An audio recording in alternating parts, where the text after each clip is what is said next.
Welcome to today's second COVID-19 Department of Medicine Grand Rounds. Today I'll be talking about both non-ICU and ICU supportive care and respiratory management. And I'd like to acknowledge Santhi Kumar and Peter Marshall who helped me put together these slides. Last slide from my previous talk, which proposed that we look at the clinical staging of COVID-19 disease as 3 stages.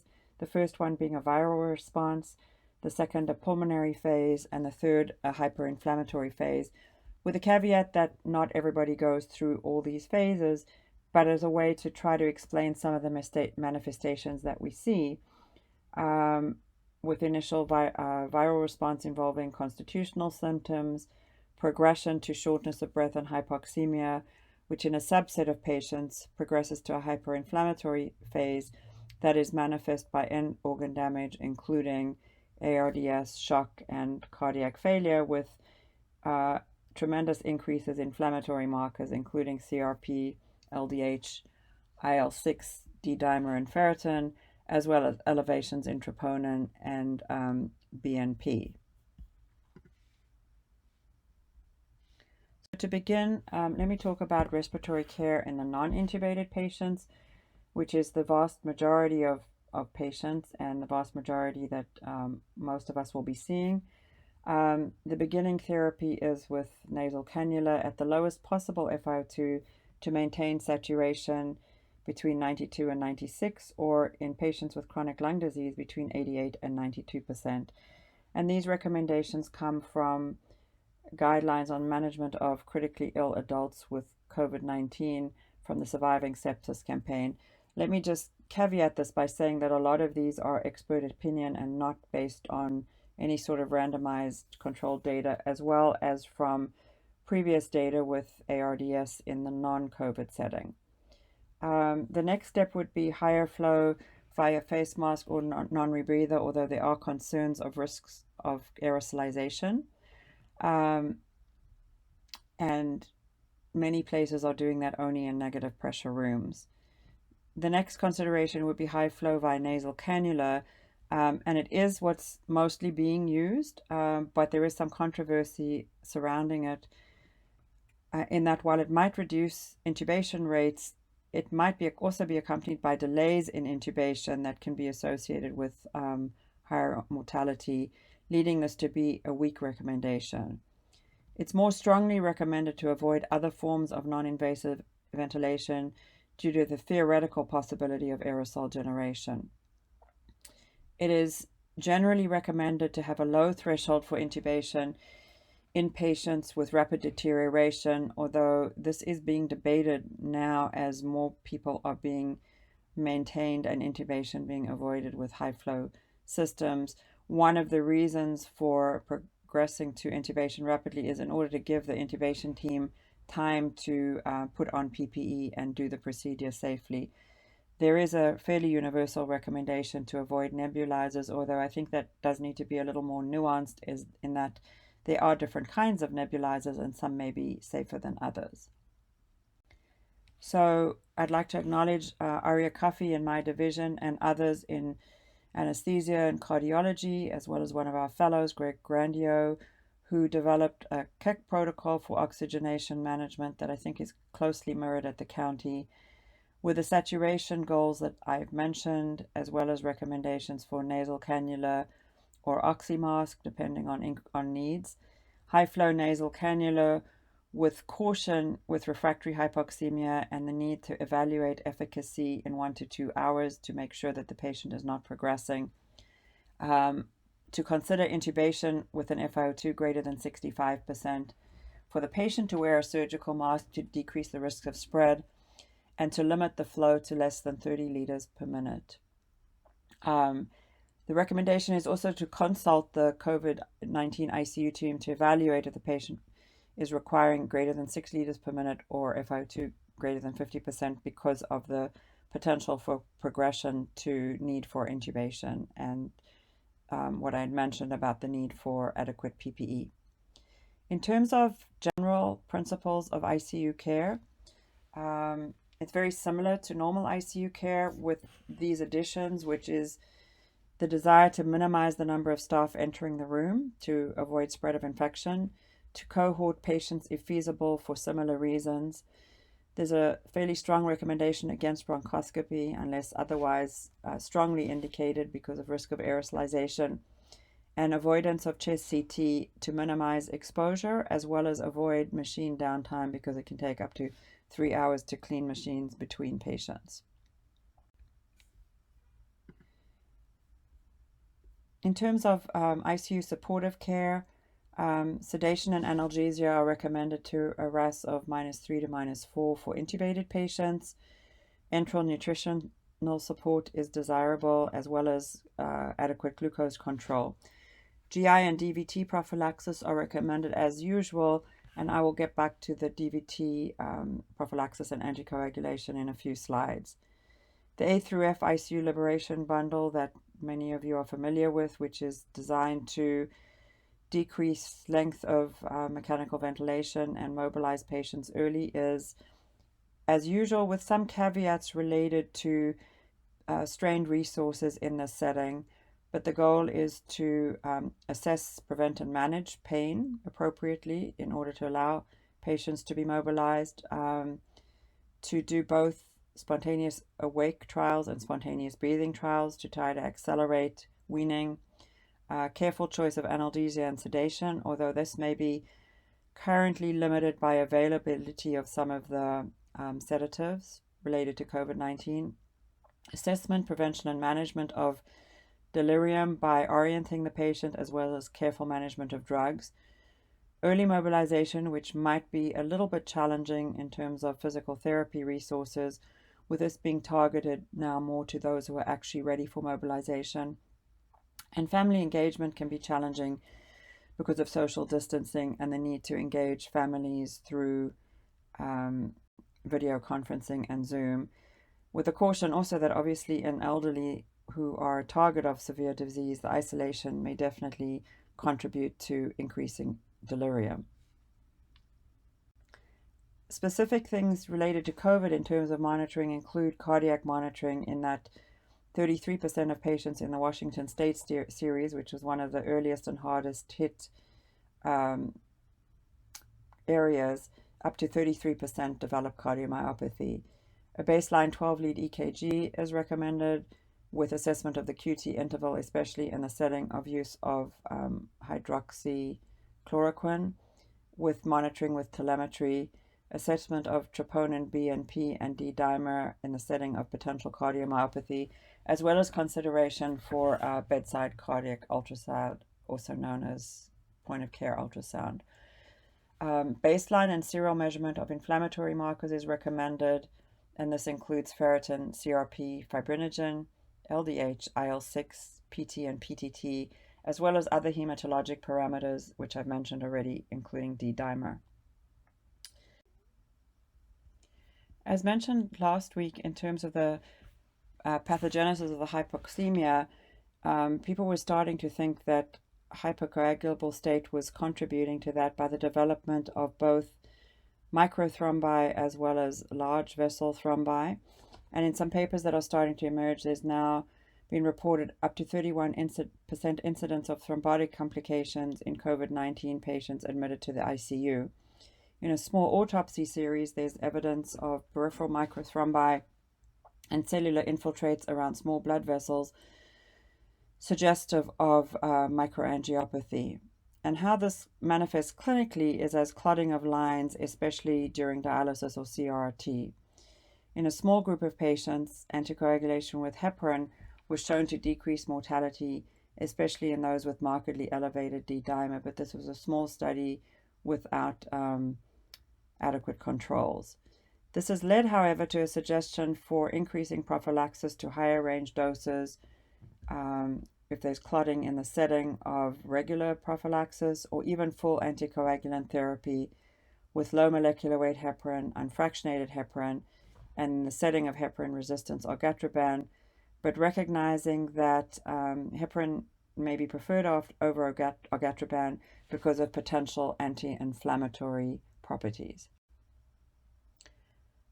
So I'd like to remind you from from my slide that I used last week of mechanisms of hypoxemia, that rather than being exactly like ARDS, it's thought to be more ARDS-like, with onset sometimes more than a week from the initiation of symptoms, and not always characterized by bilateral diffuse opacities. And this has led to the suggestion by Gadanoni and others of two subtypes. So one, a typical form with low compliance, right to left shunt, and some being somewhat recruitable with response to PEEP, and then a more atypical component of high or preserved compliance, VQ mismatch, in that there are areas that are ventilated and not perfused, leading to increased dead space, limited PEEP response, and proning, thought to be due to redistribution of perfusion rather than the normal mechanisms by which PEEP works. So going back to the Keck protocol, to summarize some of the things I've mentioned, a tidal volume of 4 to 6 cc's per kilogram with an increase of up to 8 cc's per kilogram, a target plateau pressure of less than 30, PEEP on the lower end unless the BMI is increased, in which case you might want to start with a higher PEEP, and the strategy being a lower PEEP with a higher FiO2. So just to remind you of the outcomes in a Seattle series of critically ill COVID-19 patients, they had a very high mortality in patients on ventilators, because 75% of these were on mechanical ventilation, and they had a 50% mortality in critically ill patients, whereas the Chinese studies have shown upwards of 60 to 70% mortality, again in ventilated patients. That has not been our experience, but it has led to recommendations for early consideration of establishment of goals of care in the context of poor outcomes, seeking an advance directive or pulse, establishing a durable power of attorney or primary decision maker, which can be very challenging in the setting of social distancing, with early palliative care consults upon admission to ICU, which I think are particularly relevant in patients with multiple comorbidities, if in fact the outcomes are as poor as in these other groups, but although that has not been our experience so far, as well as establishment of triage conditions and a triage document to help support the frontline workers. And with that, I'll stop. Thank you. Hi, everybody. I'm Dr. Dube. I'm going to talk about antiviral therapeutics today. It's important to note that there are no approved drugs for COVID-19 disease, and everything that I talk about today is off-label or investigational. My disclosure is that I do receive research funding for antiretroviral drug trials from Gilead, the makers of remdesivir, which will be discussed today. Here are the candidate antivirals that I will be mentioning today. They have a variety of different mechanisms of action that I will touch upon on the individual drugs.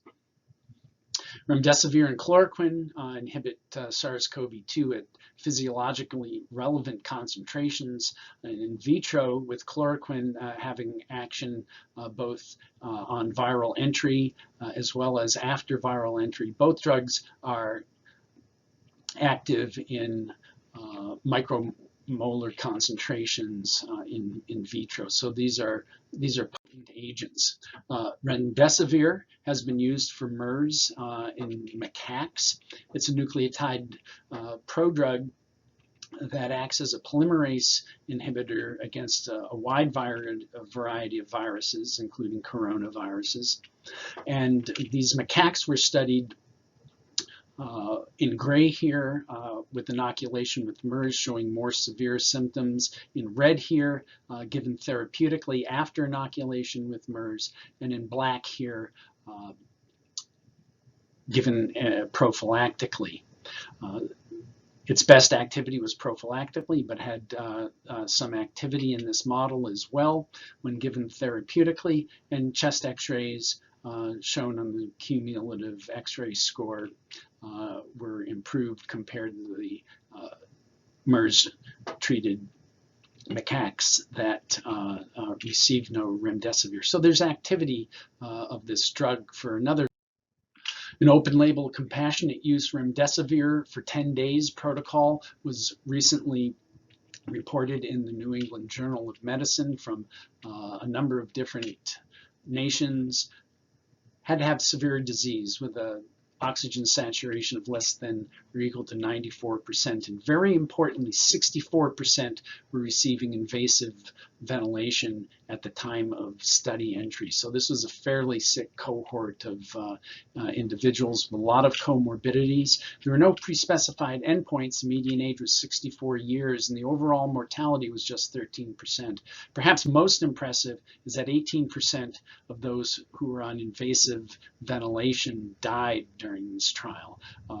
If these numbers prove to be supported by further clinical trial data in randomized trials, it will be extremely encouraging for this particular agent. All deaths were in those who were age 68 or older. They did not report the concomitant medications, so it's not clear what other antivirals or other adjunctive therapies were given during this study, and it was fairly well tolerated with the exception of some mild ALT, AST elevations. So a promising drug, we need more data. Kaletra, Lopinavir, ritonavir. Magic Johnson was one of the first, or if not the only, celebrity endorser of an antiretroviral drug, this from 15 years ago.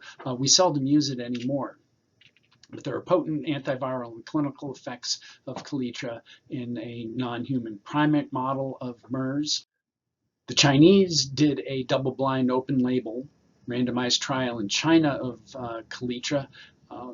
People had to have fairly severe disease, again with an oxygen saturation of less than or equal to 94%.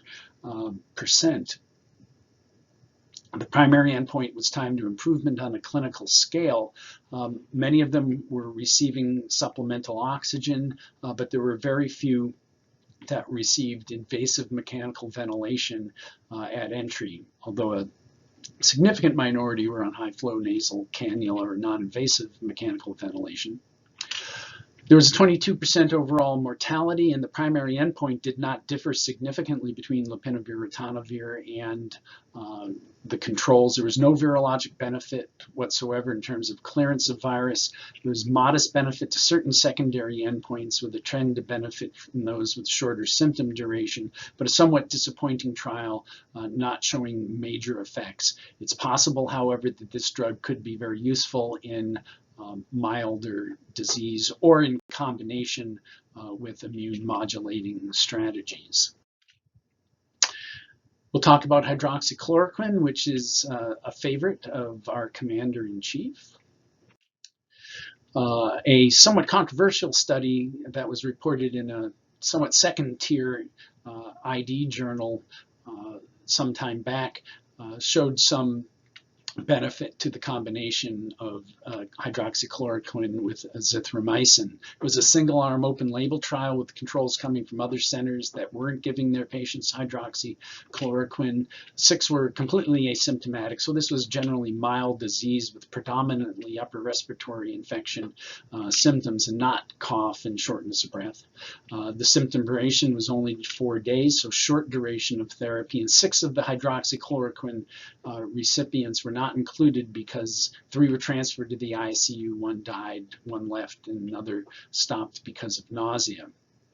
So understanding those limitations of this study, we see that with the combination of hydroxychloroquine and azithromycin that there is a fairly complete virologic effect by day 5 as compared to in black here the individuals who got just hydroxychloroquine, and a somewhat intermediate effect with hydroxychloroquine alone. Subsequent analyses of these data by other groups conclude that there probably is a difference in the virologic effect between those who did not receive hydroxychloroquine and those that got the combination. So there may be something to this combination. An upcoming ACTG trial will randomize 2,000 outpatients to hydroxychloroquine and azithro, and hopefully will answer for us the question of its usefulness in individuals who don't require hospitalization.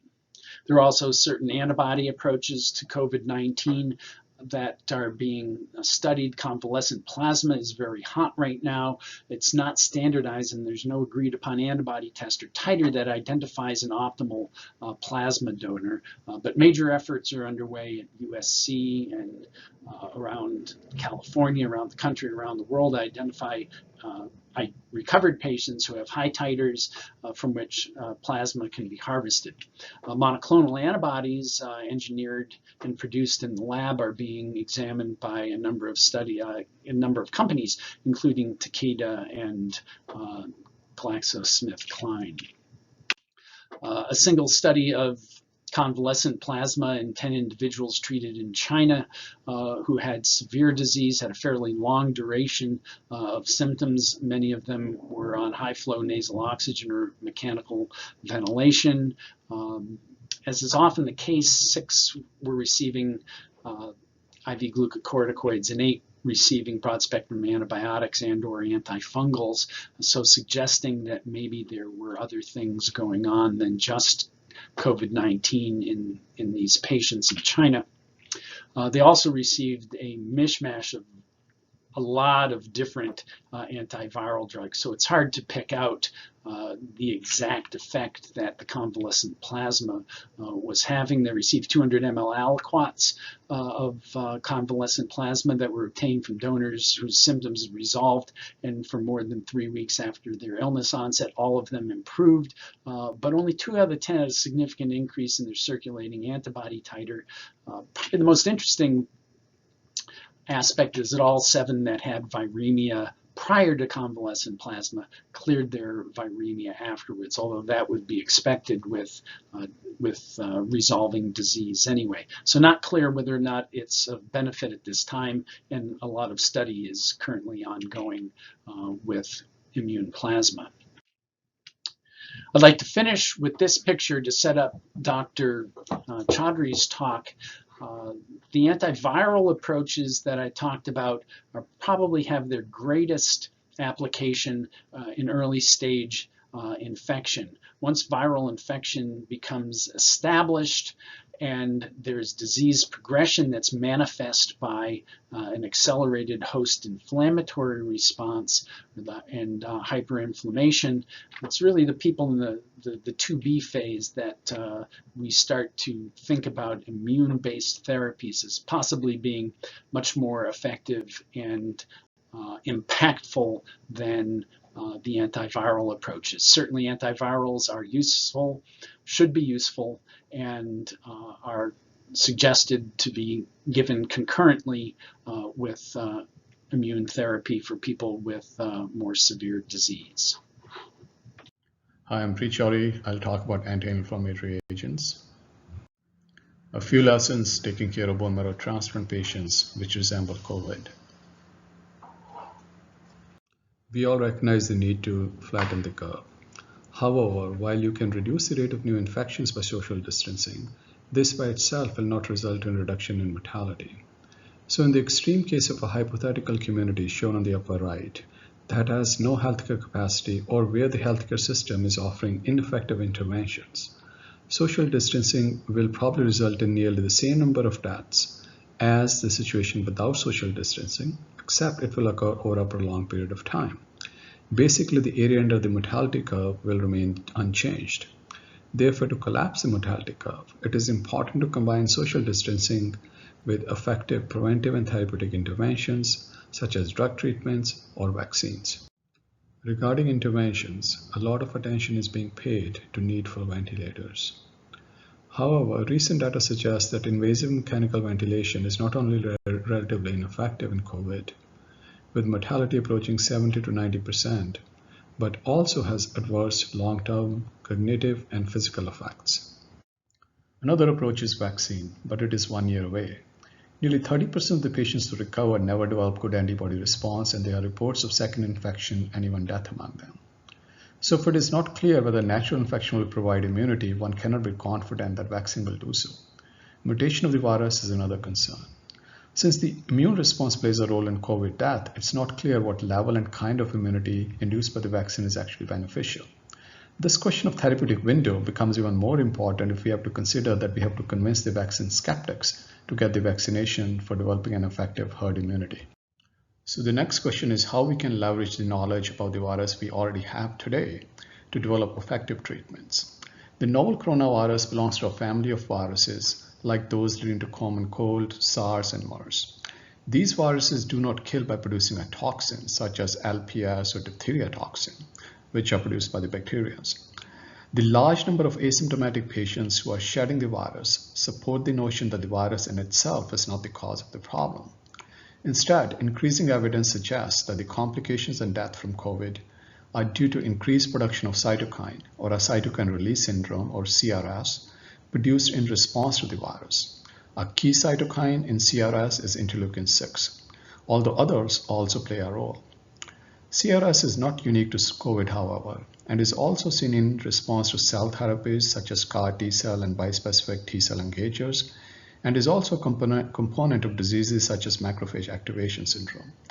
A very important point that I like to highlight here is that there's a very strong correlation between the high level of interleukin 6 and various clinical and lab manifestations of CRS such as fever, high CRP level, capillary leak, ARDS, shock, organ failure, and death. Fortunately, we have some excellent drugs that can be used to block cytokine, and several are already FDA approved with proven track record of efficacy and safety in humans. These include interleukin 6 receptor antibodies like tocilizumab that has been FDA approved for CRS caused by CAR T-cell and rheumatoid arthritis. Saratumumab is another interleukin 6 antibody approved for rheumatoid arthritis, while cetuximab binds to interleukin 6 itself and is approved for multicentric Castleman disease. As I stated before, other cytokines like interleukin 1 and TNF may also play a role in COVID, but here again we have FDA-approved drugs that can block the cytokines such as anakinra, infliximab, and Enbrel. Then there are JAK inhibitors such as baricitinib and tofacitinib that do not bind to interleukin 6 or its receptor but block interleukin 6 downstream signaling. All the above are called targeted agents in the sense that they target a specific molecule inside the cell, have well understood mechanism of action and toxicity. Then there are other agents such as steroids and hydroxychloroquine that can have broader activities but also block cytokines as part of their activity. This is another important point that I like to emphasize again. The correlation between interleukin 6 and CRS is extremely strong, as shown by the thick arrows in the graphic on the left. The ability of TOCI to specifically and effectively block this pathway is equally strong, as shown by the thick red inhibitory lines. Its effect on the interleukin 6 pathway is very quick and very specific, akin to a laser-guided bomb. Its one downside, however, is that it's so specific that it does not hit the other cytokines that could also play a role in COVID. Its cost of around $2,500 US per dose and need for parenteral administrations are other limitations. In contrast, the steroids and hydroxychloroquine are like dirty bombs. They are generally weaker and, based on current data, not as effective as TOCI. And they also have a lot of other effects in the body and can cause a lot of collateral damage. On the plus side, they can block cytokines other than interleukin 6, are cheap, and orally available. So based on preclinical evidence, TOCI had a very high likelihood of working in COVID. Not surprisingly, investigators in Wuhan tested it in 21 patients with severe or critical COVID between February 5th and 14th. The inclusion criteria are listed on this slide. 18 patients received a single 400 milligram dose of TOCI, while 3 received a second dose. Importantly, all patients also received the antiviral Lopinavir, pulse dose steroids, and supplemental oxygen. As expected, TOCI had a rapid and dramatic effect on objective measures, such as CT resolution of pneumonia, which was seen in 90.5% of patients. CRP, which is a good surrogate of interleukin 6, fell rapidly and normalized in 3 days. Within a few days, fever went down and all other symptoms improved. 75% of the patients lowered their oxygen requirement, 1 needing no oxygen. 2 patients got off the ventilator, while a third was improving at the time of reporting. This slide just summarizes the outcome results. Importantly, 90.5% of the patients were discharged within 2 weeks, and rest were recovering at the time of reporting. Also, as expected, TOSI was well tolerated and had no major side effects. Based on these results, TOSI was approved in China on March 3rd, less than 1 month after the trial was initially opened.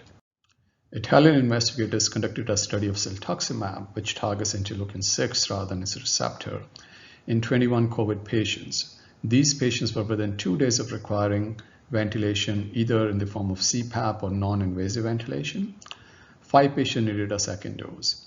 Improvement was seen in 33% of the patient, with disease stabilization in 43% and worsening in 24%. In contrast to the Chinese study, this study did not mention use of steroids or antivirals. CDC currently recommends against steroids due to concern over prolonged viral replication, higher use of mechanical ventilation, and mortality. However, we know there are asymptomatic individuals with viral replication and shedding who do not develop complications. So this in itself should not be a major concern. It also appears that the high use of ventilation and mortality in patients who got steroids was because these patients were sick to begin with. Finally, a retrospective cohort study of 201 patients with COVID showed significant survival advantage in patients who received steroid, despite the fact that these patients were sicker. So in patients with severe and critical disease, I'll consider the off-label use of TOSI as per the Chinese studies. Steroids and antivirals can be added. Other IL-6 antagonists can be considered, although the data is strongest with TOSI. For patients with mild to moderate disease, TOSI with or without antivirals may be considered as part of a clinical trial. Finally, is the evidence collected from the randomized clinical trials of TOSI currently being conducted in a pandemic setting even reliable? For one, the patient enrolled in the trial in the surge setting may have worsened significantly before getting the drug, or, for example, may not have received appropriate supportive care such as supplemental oxygen. There are also too many permutation combinations to be tested. For example, TOSI with or without steroids. By the time all is done, the field may have moved on. Why not consider N of 1 trial design? There are also serious ethical and medical legal implications. Some patients will get the drug off-label, while others will get enrolled in the trial but will get placebo. Is it okay to give the drug to your private patients and friends while testing it on others? Do we need to inform the patients enrolled in the trial if they get randomized to the placebo arm that they can get the drug off-label if they go to a different center? And if we do not, are we legally liable? A potential solution is a new framework for emergency use approval of drugs in a pandemic setting, which instead of relying primarily on data from randomized clinical trials, rely on totality of evidence derived from non-randomized trials, clinical experience with the agent in other diseases, approval in other countries, mechanism of action, disease pathophysiology, and strength of correlation between the two, safety, and other factors. Thank you for your attention. Please wear a mask and stay safe. Hi everybody, Michael Dube here again. I'm going to talk about a number of different treatment guidelines for COVID-19 disease in hospitalized patients. The guidelines that I've chosen to review are a widely circulated Mass General guideline, guidelines from the Society of Critical Care Medicine, recently published IDSA guidelines from earlier this week, the current LAC USC guidelines, as well as some recently developed Keck guidelines for patients suffering from this condition. First, I'll start with hydroxychloroquine. I'm going to go first through different drugs and then at the end say a few things about selected groups. The MGH guidelines consider hydroxychloroquine in moderate to severe disease with risk factors, so people at increased risk of an adverse outcome due to things like age and diabetes and hypertension and immunocompromise, along with ID guidance. Azithromycin is currently not recommended unless there's another indication. Society of Critical Care Medicine suggests there's insufficient evidence to issue a recommendation at all for this. IDSA guidelines recommend only in the context of a clinical trial, with or without azithromycin. LAC USC suggests this combination of hydroxychloroquine and azithromycin can be considered with an ID consult. I should note, though, that DHS-wide guidelines may be coming out soon that may change some of the LAC USC recommendations. For Keck, hydroxychloroquine is suggested with an ID consult, and consider that with or without azithromycin versus referral to an available clinical trial for moderate disease with additional risk factors for a poor outcome or severe disease without end organ damage. For remdesivir, the investigational drug, Mass General suggests considering for a clinical trial with disease of any severity, because that's where it's being studied, but also for moderate severe disease with risk factors, also recommending a clinical trial. There's no recommendation for remdesivir from either Critical Care Medicine or Infectious Disease Society. LAC USC says it can be considered with an ID consult. Keck is suggested for severe disease with respiratory failure requiring mechanical ventilation, but no other end organ damage. Lopinavir, ritonavir is not enthusiastically endorsed at all from any group. It's not discussed as an option by any of the hospitals listed. The societies, Critical Care Medicine, suggest against using it in IDSA only in the context of a clinical trial. Somewhat more contentious issue of anti-IL-6 monoclonals, primarily tocilizumab, but also the related drug sarilumab is being studied. MGH suggests it for severe disease with adverse lab or clinical feature, if eligible for the trial, but ought to also consider tocilizumab if there's evidence of cytokine release syndrome as evidenced by a high D dimer, CRP, troponin, or ferritin. Society Critical Care Medicine thinks there's insufficient evidence to issue a recommendation in IDSA only in the context of a clinical trial. It's not recommended by the LAC USC guidelines, which would be fairly different from what's recommended in the Keck guideline, where it's suggested for rapidly worsening respiratory gas exchange and O2 saturation of 90 or less on room air, or requirement for 6 liters or more than 6 liters of oxygen, or those who are increased risk or high risk of cytokine storm with either an elevated D dimer, which is slightly higher than the MGH guidelines, or CRP of greater than 100. The reason the Keck guidelines chose those, I'll show you on the next slide. 2 studies from China have looked at a variety of inflammatory markers and their ability to predict death or survival in COVID-19 disease. Both of these included fairly sick, hospitalized patients. In the first study from intensive care medicine, you can see there was a tremendous difference in some of the inflammatory markers, muscle enzymes, between the 2 groups. Myoglobin is considerably different. This is interquartile range is the bar, and then the whisker plot is the 95% confidence interval.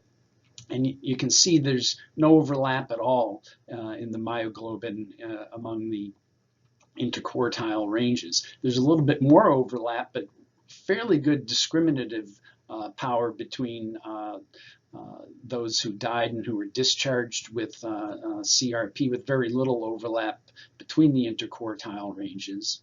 You can see that very few individuals who had a CRP of over 100 survived.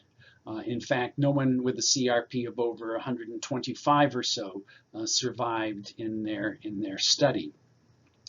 So a cutoff somewhere in the range of 50 to 100 seems reasonable if we're trying to prevent death from COVID-19 disease.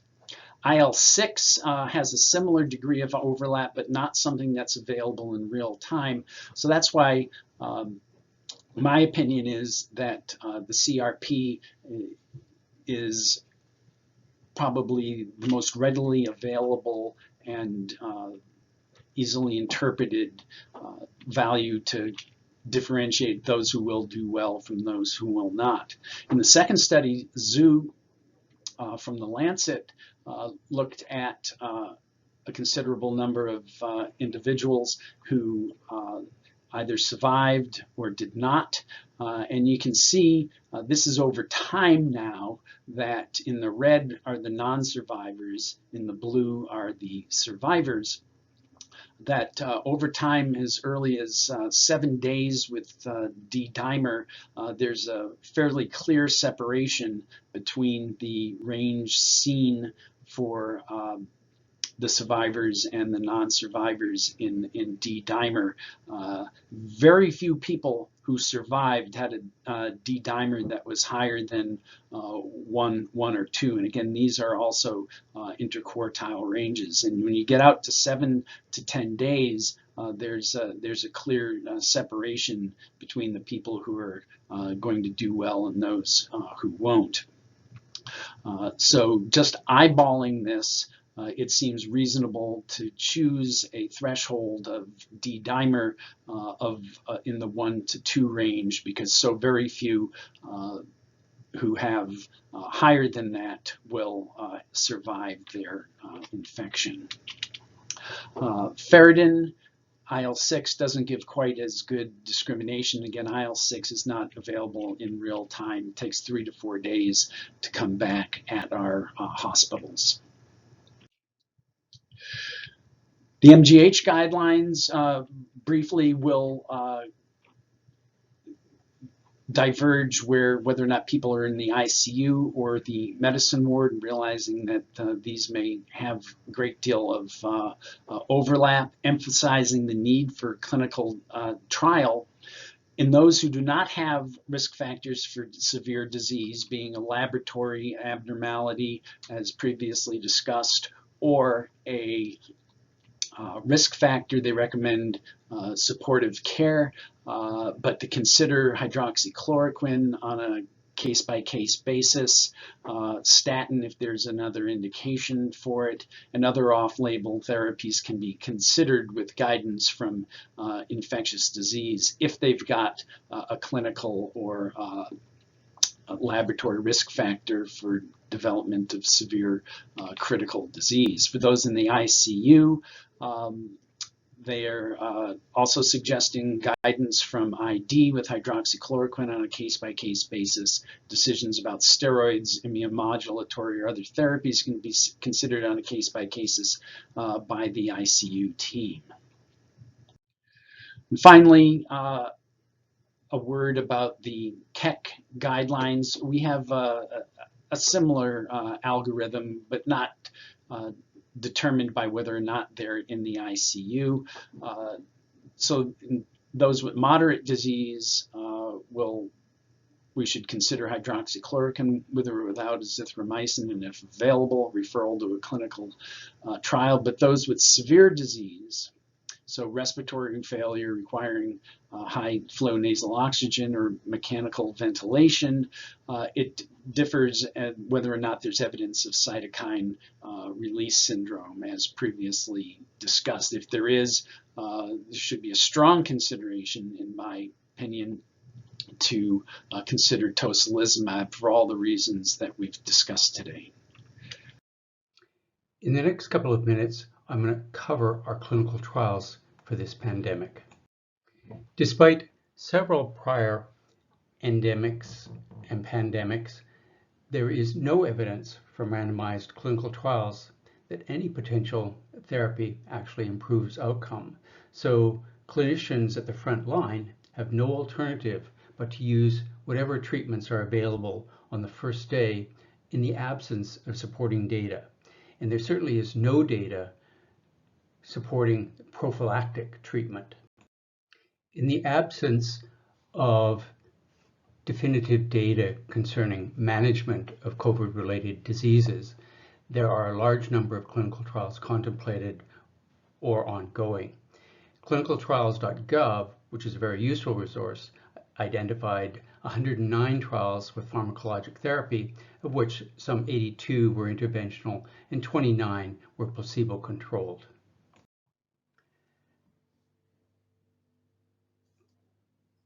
Research has taught us that there's a tension between the conduct of clinical research and patient care, and this occurs in almost all settings.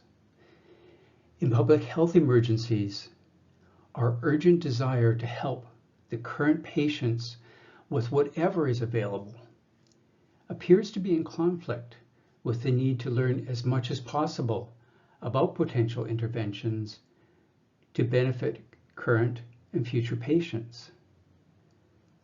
Clinical research and clinical care can appear to be at odds because care focuses on the individual, current needs of a specific patient, while clinical research benefits future patients and not necessarily the specific patient enrolled in the research.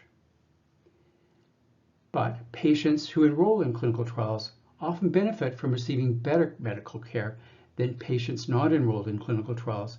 And as I've already shown you, patients believe that we need to do clinical trials and are willing to participate in clinical trials in order to improve future care.